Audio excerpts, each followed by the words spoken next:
안녕하세요. 고석철입니다. 자, 이번에는 저희가 부동산 토지개발 기초 입문 과정에서 이제는 기존의 부동산에 관련된 건 아무것도 모르시는 분도 있죠. 나는 처음 부동산을 입문하는데 이 토지 쪽에 관심이 좀 있다. 아니면 토지 말고 건물 관련된 것도 관심이 좀 있다. 그런데 나는 아무것도 배운 게 없다. 그런 분들도 있을 거고, 그리고 기존에 공인중개사 공부를 하셔가지고 전반적인 법적 지식이 있으신 분들도 실무에 적용하는 거는 약간 쉽지 않습니다. 그래서 제가 이번 시간에 여러분과 하려면 저에 대한 간략한 소개도 좀 하고, 그리고 입문자들이 꼭 알아야 될 그 부분에 대해서 좀 간단하게 설명을 좀 하도록 하겠습니다. 일단은 입문 과정이기 때문에 어떤 어려운 거 그런 거 들어가지는 않을 거니까 마음 편하게 보시고요. 이번 시간에 할 거는 일단 저 소개는요. 저는 이제 공인중개사 쪽에서도 강의를 좀 했고, 사이버대학교, 숭실사이버대학교에서 부동산 공법하고 녹색 건축물 에너지 평가 과목을 제가 강의하고 있고요. 그리고 매경 자산관리사에서 자산관리사 토지자산관리 파트랑, 그리고 토지투자상담사 자격증 관리를 제가 하고 있습니다. 그리고 토지공법 관련돼 가지고 법률적인 분석하고, 그리고 재개발, 재건축, 뉴타운 관련된 기존에 있던 논문이라든지 이런 걸 썼었고요. 앞으로 이제 여러분하고 계속적으로 할 때는 거의 토지 관련된 위주나 뉴타운 재개발 위주로 아마 강의를 할 겁니다. 그래서 이번 시간에는 토지 가치 분석을 하기 위해서, 또는 토지 투자 상담을 하기 위해서는 기본적인 내용을 좀 알아야 어떤 스킬을 갖출 수 있는데, 기본적인 용어도 모르는 사람들한테 그런 투자를 어떻게 설명을 할 것이며, 내가 투자를 할 것이며, 그래서 제일 먼저 해야 되는 과정 중에 하나라고 생각하시면 되고요.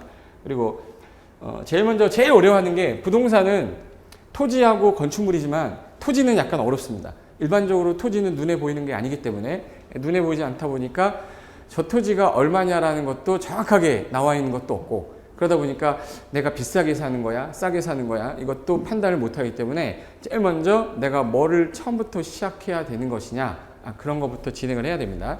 그래서 내가 만약에 이 토지를 투자를 하는 목적이 이게 두 가지, 일단 투자를 할 거냐 개발할 거냐, 아니면 공인중개사 자격증을 취득해서 중개를 할 거냐에 따라 내가 학습해야 되는, 내가 배워야 될 부분이 다릅니다. 그래서 투자라는 경우는 내가 직접 취득하는 목적이 투자다. 그러면 저 땅이 개발 가치가 어느 정도 되는지, 어떤 이용을 할 수 있는 땅인지를 판단하기 위해서는 제일 먼저 토지에 관련된 내가 기본 지식 베이스가 있어야 되는데, 일반적으로 법된 게 좀 많죠.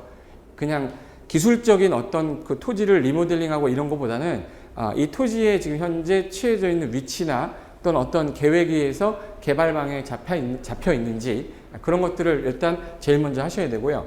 만약에 중개를 하겠다 그러면 중개하는 사람 입장에서는 계약을 성사시키기 위해서 지금 나온 토지 물건을 매수하는 자가 마음에 들게끔 이 토지의 장점이 뭐다라는 걸 정확하게 판단해서 얘기를 해주셔야 그게 일반적으로 중개에서 계약에 이르게 되는데, 그러면 브리핑을 위해서는 내가 어느 정도의 기본 지식이 있어야 될 거 아닙니까?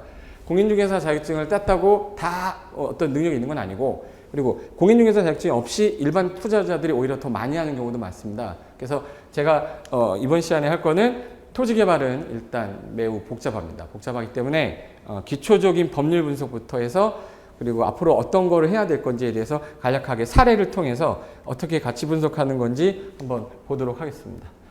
일단 토지를 보는 눈을 바꿔야 돼요. 토지는 단순하게 저 땅은 지금 현재 도로에 붙어 있어, 이런 거 아는 사람 있어요. 토지 옆에 도로 붙어 있으면 좋은 거다 모르는 사람이 어디 있습니까? 그죠? 맹지 이런 건 다 태어나서 다 들어봤어요. 근데 토지 옆에 도로가 있으면 좋은데 그 토지가 어떤 용도로 활용할 수 있는지, 그게 중요한 거기 때문에 제일 먼저 그 토지에 규제되어 있는 법률적 규제를 아셔야 돼요. 그래서 법률적인 상식을 일단 아셔야 되고, 그 다음에 제일 중요한 건 최근 개정되는 법률들이 많아요. 그러니까 토지를 투자할 때 기존에는 이 토지가 별로 좋지 않았는데 법률적으로 개정이 되면서 행위자한이 좀 완화되고 다른 용도로 바뀌면서 오히려 가치가 죽었던 게 살아나는 경우도 많아요.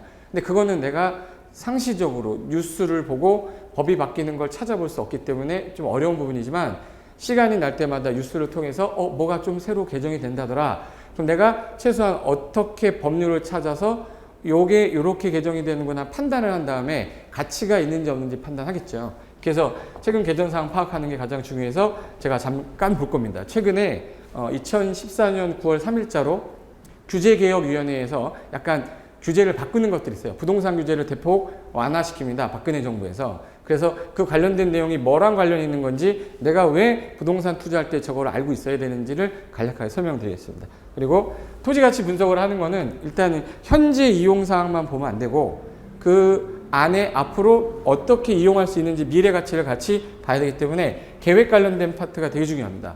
그래서 일반인들이 볼 때는 되게 복잡하죠. 국토종합계획, 뭐